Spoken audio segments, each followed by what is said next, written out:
किसी को पैसा देकर कहा जा रहा है कि उम्रे के ऊपर चले जाएं, या हाँ जी हाँ दे दो, मैं साथ आपको चाबी देता हूँ थोड़े टाइम के बाद। ठीक है, चाबी अगर मैं बोल रहा हुआ तो फिर उधर रख देना, ठीक है? थैंक यू, शुक्रिया।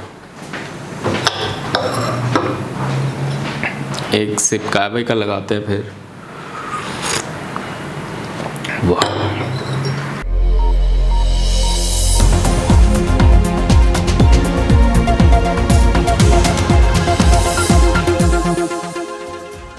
बिस्मिल्लाहिर्रहमानिर्रहीम, अस्सलाम वालेकुम। पाकिस्तान और दुनिया भर में देखने और सुनने वालों को अब्दुल कादिर का सलाम।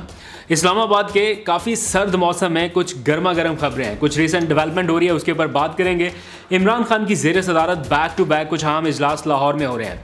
कुछ डबल गेम करने वाले जो अंदरूनी खिलाड़ी हैं उन तक सुराग मिल रहा है आहिस्ता आहिस्ता।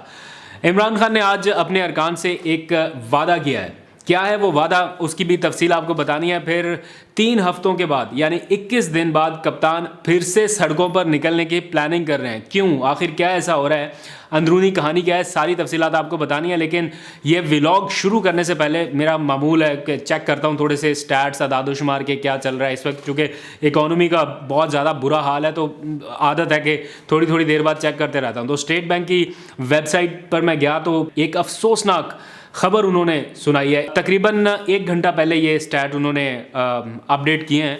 तो ताज़ा तरीन रिपोर्ट के मुताबिक पाकिस्तान के जो रिज़र्व जो पहले ही मुल्की तारीख की कम तरीन सतह पर थे यानी 6 अरब डॉलर तक थे, वो 6 अरब डॉलर से कम होकर 5.8 अरब डॉलर्स पर आ चुके हैं। अलार्मिंग सिचुएशन है, इतनी ख़तरनाक सूरत हाल है। मैं कोई सनसनी नहीं फैलाना चाहता, ना मैं कोई ऐसा मेरी आदत है कि मैं कोई कहूँ कि तबाही होगी, ये हो गया वो हो गया। लेकिन ये रिपोर्ट जो है ये 23 दिसंबर तक की है। 23 दिसंबर को हम 5.8 अरब डॉलर्स तक पहुंच चुके थे। अब तो फिर कितने दिन गुजर गए, आज 29 दिसंबर है।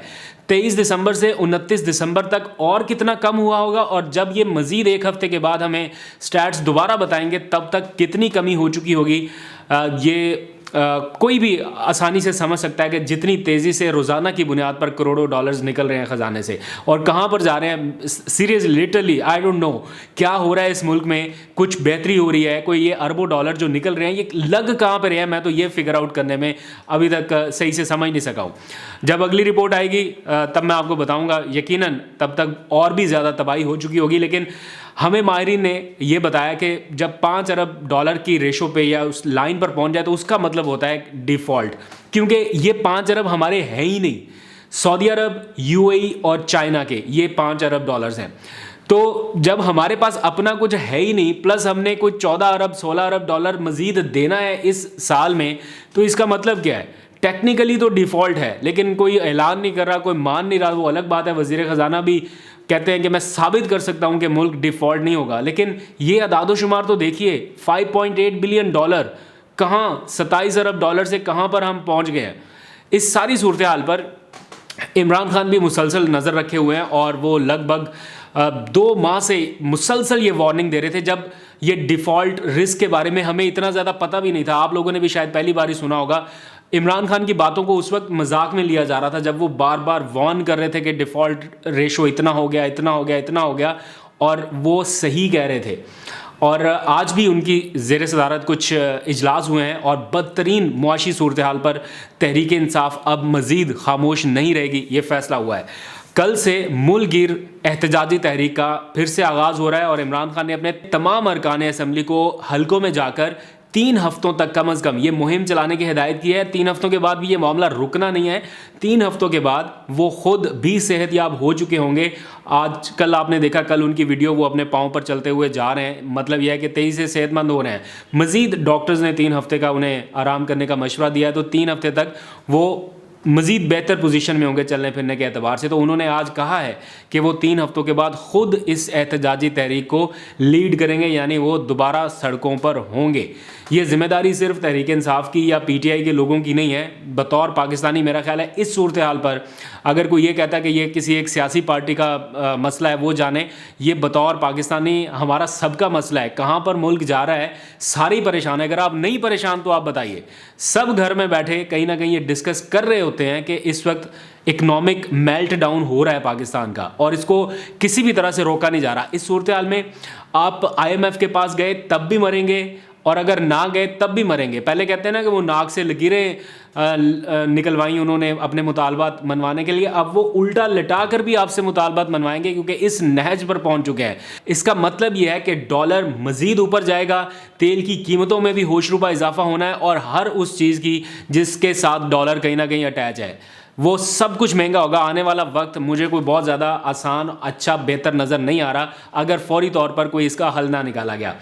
बाज़गिश सुनाई दे रही है टेक्नोक्रेट हुकूमत की। इमरान खान ने आज फिर टेक्नोक्रेट हुकूमत का मुमकिन क़याम जो है उसे मुस्तरद कर दिया और ये वार्न किया कि जो स्टेक होल्डर भी टेक्नोक्रेट हुकूमत के हवाले से सोच रहा है या उसका ख्वाब देख रहा है वो ये जान ले कि आम इंतखाबात के अलावा कोई और सेटअप तहरीक इंसाफ को काबिल कबूल नहीं होगा। हुकूमत भी इस गैर आइनी सेटअप में शराकतदार बनने से बाज रहे और बाकी जो हलके हैं उनसे भी ये कहा गया है कि वो भी इस किस्म के प्रपोजल के ऊपर संजीदगी से गौर ना करें।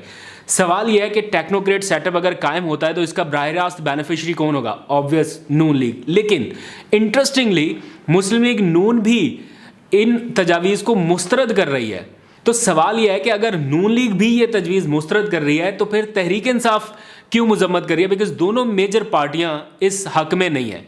नून लीग के अपने लोग ये कह रहे हैं कि ये सेटअप लाने के लिए आइन बदलना होगा, एमरजेंसी लगानी होगी और एमरजेंसी का आइन में कोई जवाज़ नहीं है। आप एमरजेंसी लगाने के लिए आइन बदलेंगे क्या? तो जो फ़िलहाल मुमकिन ही नहीं है उसके ऊपर इतनी ज़्यादा डिबेट हो रही है। तो इसका मतलब यह है कि ये कहीं ना कहीं किसी और जगह पर ये मामलात अंडर डिस्कशन है और ऐसा भी नहीं है कि हवा में है, क्योंकि इसके ऊपर बहुत सारा काम हो रहा है, बहुत सारा काम हो चुका होगा जब तक आप 2-4 दिनों में और देखेंगे डेवलपमेंट, क्योंकि इंटरव्यूज़ हो रहे हैं, लोग आ रहे हैं बैरून मुल्क से यहाँ पे पहुँच रहे हैं, तो कई गारंटियाँ अंदर खाते चल रही हैं। खैर, इस वक्त इमरान खान साहब का सारा फोकस जो है वो पंजाब हुकूमत की तब्दीली पर है और यही इंतखाबात से कबल उनका असल मिशन भी है। इस हवाले से जो 2 जनवरी का इजलास होगा वो सबसे अहम होगा, क्योंकि इमरान खान साहब ने अपने तमाम जो पंजाब के अरकान असम्बली हैं, जो काफ लीग के हैं उनको और जो PTI के हैं उनको लाहौर में बुला लिया है।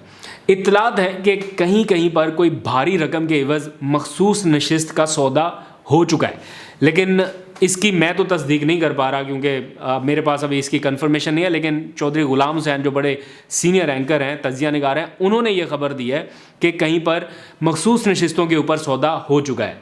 दूसरी तरफ तहरीक इंसाफ ने इल्ज़ाम लगाया है कि जरदारी साहब भी ब्रीफ केस लेके निकले हुए हैं और वो MPS खरीद रहे हैं। किसी को पैसा देकर कहा जा रहा है कि आप उम्रे पर चले जाएं, या कुछ लोगों को कहा जा रहा है कि आप बैरून मुल्क चले जाएं, या फिर आप गैर हाजिर रहें जब एतमाद के वोट का इजलास होगा।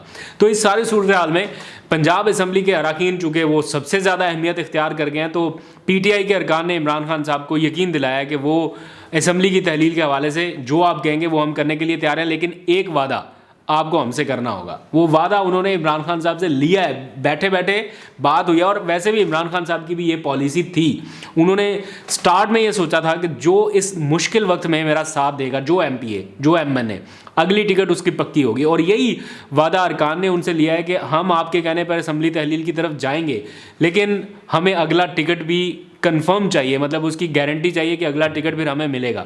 तो इमरान खान साहब ने तो उन्हें एश्योरिटी दिलाई है, उन्हें कहा है कि ये तो मेरा ऑलरेडी पॉलिसी स्टेटमेंट है कि जो इस मुश्किल वक्त में मेरे साथ रहे हैं अगला टिकट उनको मिलेगा। तो इसलिए जो अरकान हैं वो इमरान खान साहब के साथ रहेंगे, उनको गारंटी मिल चुकी है। अब आ जाएं कौमी असम्बली के इस्तीफ़ों के मामले पर। यहाँ कुछ दिलचस्प सूरत हाल है, मैं आगे चल के आपको बताता हूँ, क्योंकि स्पीकर कौमी असम्बली राजा परवेज़ अशरफ की एक चालाकी पकड़ी गई है। आगे मैं आपको उसकी तफसील बताऊँगा। और साथ ही PTI के कुछ लोग जो अंदर से डबल गेम करना चाहते हैं इमरान खान की मर्ज़ी के बगैर इमरान खान उन तक पहुंचने वाले हैं, उनमें से भी बहुत सारी चीज़ों का सुराग उनके पास पहुंच चुका है। इनमें से कुछ लोग ऐसे हैं जो सेकंड टियर की लीडरशिप के हैं, 2-3 लोग, और कुछ ऐसे हैं जो गैर मुंतखब खवातीन यानी डायरेक्ट इलेक्शन लड़के नहीं आए, मखसूस नशिस्तों के ऊपर है। तो वो भी कहीं कहीं कोई एक आध उनमें से भी डबल गेम कर रही है, ऐसी इत्तला है। मामला कुछ यूँ है कि आज PTI का वफ्द स्पीकर से मुलाकात के लिए, कौमी असम्बली के आपको पता है वो चाहते हैं कि इस्तीफ़ों की तस्दीक हो सके, लेकिन स्पीकर साहब अभी भी बाजिद हैं और वो कह रहे हैं कि नहीं, मैं इस्तीफ़े इकट्ठे नहीं मंजूर करूँगा, अकेले आएँ। तो आज जब उनसे बातचीत हो रही थी, उसकी अंदरूनी कहानी मुझे मालूम हुई, क्योंकि जो लोग अंदर थे, मैंने उनमें से 2 लोगों से बात की तो उन्होंने इस बात की तस्दीक की है। अंदरूनी कहानी ये है कि तहरीक इंसाफ के 127 में से जो 11 इस्तीफ़े पहले मंजूर हुए थे, उस हवाले से स्पीकर राजा परवेज़ अशरफ साहब का जो एक रीज़न है या जो जवाब है वो बड़ा दिलचस्प है और गलत है। आज उनसे इस बारे में सवाल हुआ कि जो 11 इस्तीफ़े आपने पहले मंजूर किए वो फिर आपने किस हैसियत में कैसे मंजूर किए, क्योंकि वो तो अलग अलग आपके पास नहीं आए थे। उन्होंने ऐवान में खड़े होकर ऐलान किया था, आपने उनके इस्तीफ़े मंजूर कर लिए। लॉजिक ये थी कि यहाँ से PTI कमज़ोर है इन हलकों में, तो हम अपने कैंडिडेट खड़े करके जीत लेंगे, लेकिन वो भी ना हो सका।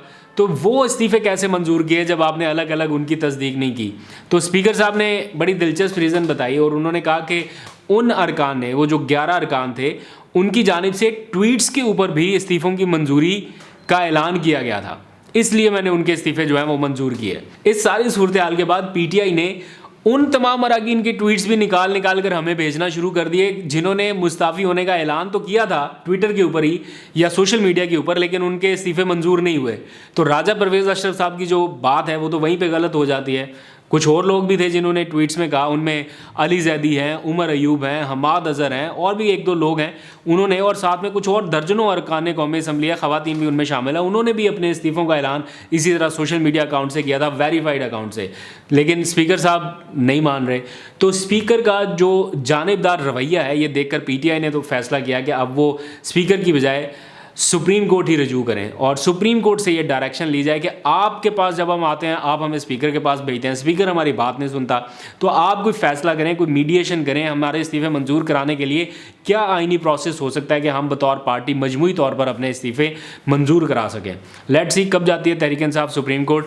आज और भी कुछ 1-2 हैपनिंग्स हुई हैं, लेकिन वक्त की कमी है, इंशाल्लाह कल मैं वो डिस्कस करूँगा। कुछ इंटरेस्टिंग फैक्ट्स हैं, लेकिन अभी मामला जो है ना वो इतनी ज़्यादा खिचड़ी पक गई है इस सारी सियासी सूरत हाल में कि एक दिन कोई डेवलपमेंट है, दूसरे दिन कोई डेवलपमेंट है, तो कुछ समझ नहीं आ रही। लेकिन जो डे बाय डे डेवलपमेंट्स हो रही हैं एट द स्पॉट, जो कुछ भी हो रहा है वो मैं आपके साथ शेयर कर लेता हूँ। आज तक के लिए इतना ही, कल कुछ और खबरें आपके साथ शेयर करूँगा। खुदा हाफिज़।